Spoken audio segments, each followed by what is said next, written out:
اس میں سب سے پہلا لفظ اس کا ہے لے ایلاف قریشن، لام علت کی ہے، اس کا اصل میں تعلق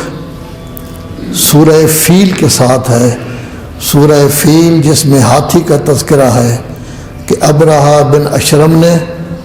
حملہ کرنے کی کوشش کی تھی خانہ کعبہ پر، چونکہ آپ لوگ تقریروں کے شوقین زیادہ ہیں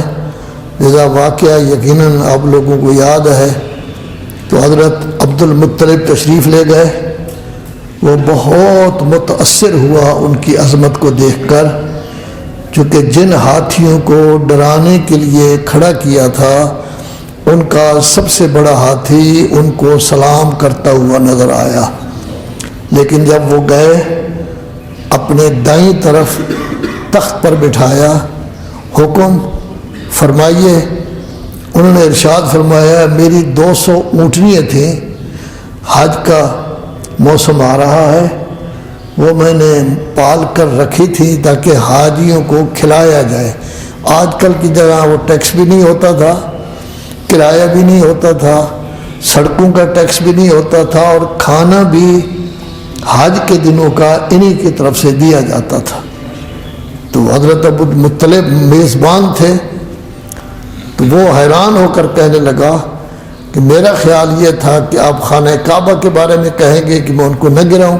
کہنے لگے نہیں، اس کا مالک تو ہے، وہ اس کی حفاظت کرنا بہتر جانتا ہے۔ اور پھر اشعار پڑھے کہ جس میں یہ کہا یا اللہ، یہ آپ کے گھر کو گرانے کے لیے آئے ہیں، آپ ہی اپنے گھر کی حفاظت کر سکتے ہیں۔ تو یہ بہت بڑا واقعہ تھا، اس کو کہتے ہیں عام الفیل، یعنی ہاتھی کے زمانے کا واقعہ، چونکہ اس زمانے میں سن کا پتہ کسی کو نہیں تھا، یہ عیسوی بھی بعد میں بنے ہیں، ہجری سن بھی بعد میں بنا ہے، تو ان کو کوئی پتہ نہیں تھا، وہ کہتے تھے عام الفیل۔ اور اس فیل کے واقعہ کی خصوصیت یہ ہے کہ در حقیقت اللہ تبارک و تعالی نے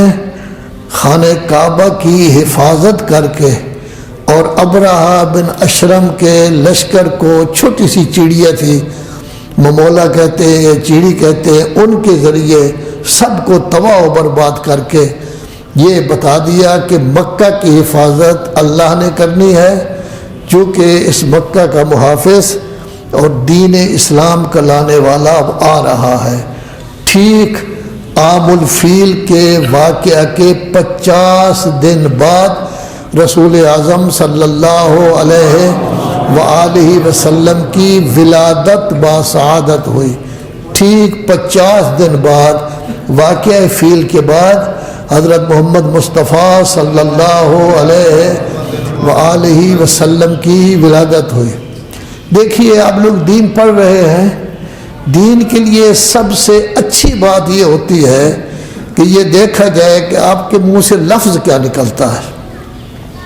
لفظ کی طرف پہچان ہر صورت میں ہونی چاہیے، صحیح لفظ نکلے۔ مثلا کبھی کبھی کہتے ہیں ظہور ہوا رسالت مآب کا یا امیر المومنین کا ظہور، یہ بالکل غلط ہے۔ ان کی ولادتیں ہیں باقاعدہ، رسول اللہ کے باپ بھی تھے جن کا نام تھا عبداللہ،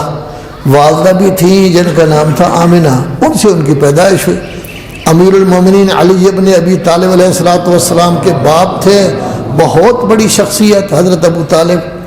اور ان کی ماں وہ اپنی جگہ پر موجود تھی